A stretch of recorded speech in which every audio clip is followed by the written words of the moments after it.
Salut amigo. L'autre jour j'étais en train de préparer une vidéo sur le voyage en Asie du Sud et du coup je vous avais demandé sur Snapchat quelles étaient vos questions par rapport à ça pour que je puisse y répondre dans la vidéo. Et parmi les questions que vous m'avez envoyées, il y en a une qui a retenu mon attention. Cette question c'était voilà Emilio, moi j'aimerais bien voyager comme toi, j'aimerais bien partir en Asie, mais j'ose pas, j'ai peur de le faire. Et cette question, elle m'a interpellé parce que je me suis dit, non mais attends, la personne, elle sait ce qu'elle veut, elle sait qu'elle a envie de partir en voyage, mais elle n'ose pas passer à l'action. Donc si elle continue à raisonner comme ça pendant toute sa vie, ce qui va se passer, c'est qu'elle va vivre toute sa vie dans sa petite zone de confort. Et elle va jamais en sortir. Et pourtant, je vais te dire un truc, et ça je suis sûr que la personne qui m'a envoyé la question, au fond d'elle, elle le sait, c'est que les belles choses de la vie, elles se passent en dehors de ta putain de zone de confort. Ta zone de confort, c'est comme une prison. Ta zone de confort, elle est faite de petites habitudes dans lesquelles, ok, c'est confortable, mais tu te fais chier, tu t'ennuies à crever, tu vois. Et c'est pour ça que je suis convaincu que pour être épanoui, pour être heureux dans ta vie, mais c'est indispensable d'affronter tes peurs de temps en temps, même régulièrement, je dirais, pour élargir ta zone de confort. Parce que sinon, tu seras condamné à vivre dans ta petite zone de confort, toute petite, toute confortable, dans laquelle tu seras frustré et toute ta vie, tu continueras à être frustré si tu prends pas la décision un jour d'en sortir. Mais d'une certaine façon, je dois dire que je comprends quand même la personne qui m'a envoyé la question parce que moi aussi, j'avais peur avant de partir. C'est normal quand tu te lances dans l'inconnu, c'est normal de ressentir un peu cette peur parce que tu sais pas dans quoi tu te lances et forcément ça peut faire flipper. Tu sais pas ce qui t'attend, tu sais pas ce qui peut t'arriver et donc forcément ton mental il se met à penser, à imaginer des scénarios et plus tu penses forcément, plus tu entretiens cette peur. Enfin c'est normal je dirais, mais après voilà on peut pas non plus s'empêcher de penser donc c'est normal d'avoir cette peur qui est créée par l'anticipation de ce qui pourrait éventuellement se produire quand tu te lances dans l'inconnu. Je vais te raconter un petit peu comment ça s'est passé pour moi quand je suis parti en voyage.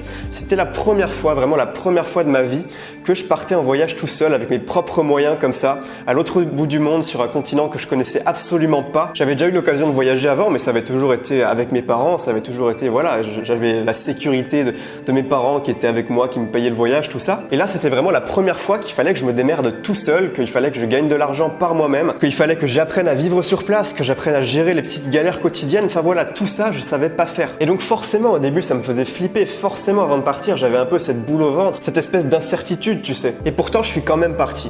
Et effectivement, les premiers jours, j'étais pas dans ma zone de confort. Les premiers jours, j'étais pas très à l'aise. Les premiers jours, voilà, je découvrais. Je venais d'arriver à Bangkok, qui est une ville, mais j'avais jamais vu une ville comme ça avant. C'est une jungle urbaine, c'est hallucinant. J'avais jamais vu ça avant. Et il a fallu pendant les premiers jours que j'apprenne à me débrouiller, que je comprenne un petit peu comment fonctionnait la vie sur place.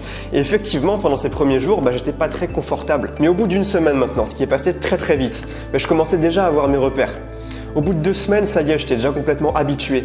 Et là aujourd'hui, au bout de 3 mois et demi, là ça fait 3 mois et demi que je suis ici en Asie du Sud, je peux te dire là c'est normal pour moi, c'est devenu normal. Et c'est justement le fait de revenir en France qui va me faire bizarre. Enfin voilà, tout ça pour te dire que si aujourd'hui tu as peur de te lancer dans l'inconnu, faut que tu saches que l'inconfort, il va pas durer longtemps. L'inconfort, il est vraiment éphémère. Simplement parce que l'être humain, c'est un être d'adaptation. L'être humain, c'est un animal qui s'adapte. Et ça, quelles que soient les circonstances, tu seras capable de t'adapter à une nouvelle situation. Même si au début ça fait peur, même si au début c'est pas confortable, tu vas toujours finir par t'adapter. Et finalement, ce qui te fait peur, c'est quoi ? Ce qui te fait peur, c'est justement cette phase d'adaptation parce que je suis persuadé qu'au fond de toi, tu sais très bien que ça va pas durer. Tu sais très bien que tu vas t'habituer, tu sais très bien que tu vas t'y faire. Mais ce qui te fait peur, c'est les premiers jours d'adaptation. Mais cette peur, tu comprends bien qu'elle est complètement irrationnelle parce que la période d'adaptation, elle dure vraiment pas longtemps. La période d'adaptation, c'est juste une période à passer et après, c'est bon, tu seras habitué, tu seras plus fort, tu t'auras grandi, tu vois. Je t'invite à te replonger dans tes souvenirs et à repenser à ta rentrée au collège. En général, quand on sort du CM2, je sais pas comment c'est si t'habites pas en France, mais quand tu sors du CM2 et que tu arrives au collège, mais forcément tu vas rentrer dans un environnement nouveau, tu vas devoir te jeter dans l'inconnu. Et donc la plupart du temps, c'était mon cas, je me rappelle, c'était peut-être ton cas, et bien le jour de la rentrée au collège, ça nous fait peur, on a peur. T'as plein d'incertitudes, est-ce que tu vas te retrouver dans la même classe que tes potes qui étaient avec toi à l'école ? Est-ce que ça va être facile de te faire des nouveaux potes ? Est-ce que tu vas réussir à t'adapter ? Et finalement tu te rends compte que c'est bidon. Avant la rentrée des classes, tu flippes, mais 3 jours après, c'est bon, t'as déjà des nouveaux potes, t'es déjà habitué, enfin voilà, tu commences déjà à avoir tes petites habitudes, mais tu te rends compte que finalement cette peur, elle était totalement injustifiée. Et du coup aujourd'hui, si tu n'oses pas te lancer, si tu as peur de l'inconnu, que ce soit pour le voyage ou même pour autre chose, je vais te dire comment tu vas pouvoir faire pour avoir peur mais quand même le faire, passer quand même à l'action même si tu as peur à la base. En fait, ce qu'il va falloir que tu fasses, c'est que tu crées un engagement, puissant qui fait que tu ne pourras pas revenir en arrière. Tu te seras tellement engagé que tu n'auras plus le choix, ce sera plus possible, il n'y aura plus de marche arrière possible. Et pour illustrer ça, pour que tu comprennes mieux, je vais te donner une métaphore que je t'avais déjà partagée dans une précédente vidéo, mais je pense qu'il y en a pas mal qui n'ont pas vu cette vidéo, donc je vais te la repartager maintenant. C'est la métaphore du boulet. Imagine que te lancer dans l'inconnu, c'est comme si tu devais te jeter dans le vide. Tu te trouves en haut d'un précipice, mais il faut que tu sautes dans le vide et ça te fait super peur et c'est normal. Et bien si tu veux te lancer dans le vide sans vraiment te jeter par toi-même dans le vide, il y a une méthode, c'est simplement de prendre un boulet avec une chaîne, tu sais comme ils ont les prisonniers avec une longue chaîne, et tu t'attaches ça à la cheville. Et ce que tu vas faire, c'est qu'au lieu de te balancer toi-même dans le vide, au lieu de sauter toi-même dans le vide, bah, tu vas balancer le boulet dans le vide. Et donc le boulet, bah, il va chuter dans le précipice, et bah, forcément au bout d'un moment il va t'entraîner vu que ta cheville est attachée au boulet. Mais là tu vas peut-être te dire, mais attends, c'est exactement la même chose, mais le truc c'est que psychologiquement, c'est beaucoup plus facile de lancer le boulet dans le ravin que de te lancer toi-même dans le ravin. Mais donc le boulet concrètement c'est quoi? Parce que tu te doutes que là c'est une métaphore, tu vas pas vraiment te jeter d'en haut d'un ravin, je te le déconseille fortement. Mais pour reprendre mon exemple, avant de partir en Asie du Sud, un mois avant, eh bien, j'ai acheté un billet d'avion, j'ai acheté un billet aller simple et ça a été ça mon boulet.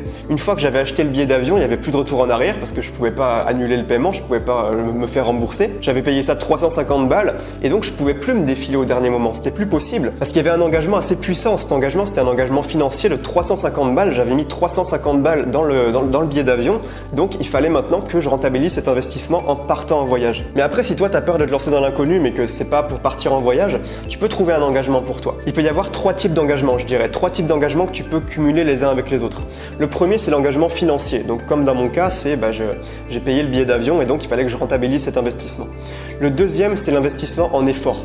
Et le troisième, c'est l'investissement en temps. Plus tu mets du temps et plus tu mets de l'effort dans quelque chose, plus tu vas avoir envie d'aller jusqu'au bout, c'est normal. Admettons, tu te lances dans la construction d'une maison, ça va te prendre un temps fou, ça va te prendre beaucoup d'efforts si toi-même tu travailles sur le chantier, mais forcément, c'est pas à la moitié que tu vas t'arrêter, tu vois. Ta maison, une fois que tu auras lancé les travaux, tu t'arrêteras pas, tu vas la construire jusqu'au bout, simplement parce que tu seras engagé en temps et en énergie. Du coup, maintenant, c'est à toi de trouver ton propre engagement qui va fonctionner pour toi, donc soit qui te demande de l'argent, soit qui te demande de l'énergie ou alors du temps. Mais voilà, c'est une méthode très puissante parce que l'être humain, il a un grand besoin de cohérence. C'est-à-dire que beaucoup de nos actes sont motivés par le besoin d'être cohérents. Parce que forcément, aujourd'hui, les gens qui sont incohérents, qui s'engagent dans quelque chose et qui finalement vont pas au bout des choses, ils sont perçus comme des personnes faibles, comme des personnes qui savent pas ce qu'elles veulent.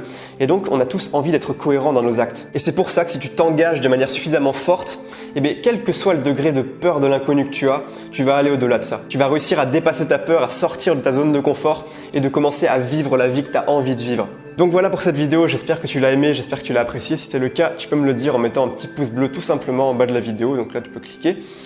Tu peux t'abonner bien sûr à la chaîne YouTube si tu veux recevoir toutes mes prochaines vidéos sur le bien-être, sur le développement personnel, sur la spiritualité, enfin voilà, sur toutes ces thématiques-là. N'hésite pas à me donner ton avis, à partager ton expérience dans les commentaires bien sûr. Et voilà, moi je te souhaite de passer une super journée. Je te dis à la prochaine pour une toute nouvelle vidéo. Ciao!